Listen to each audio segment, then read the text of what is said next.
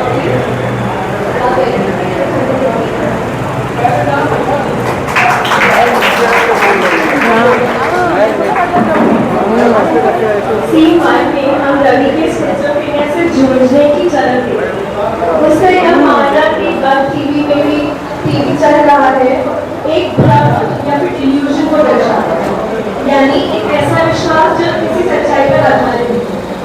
रवि को ये लगना कि उसका परिवार उसके खिलाफ साजिश कर रहा है, उससे जहर देना चाहते हैं, पैरानोया का संकेत, जो इस बीमारी का आम लक्षण है। उसका खुद को अलग कर लेना, अचानक से गुस्से में आ जाना, उसके अंदर चल रही गहरी उलझन को दर्शाता है। यह लक्षण उसके लिए दुनिया को समझाना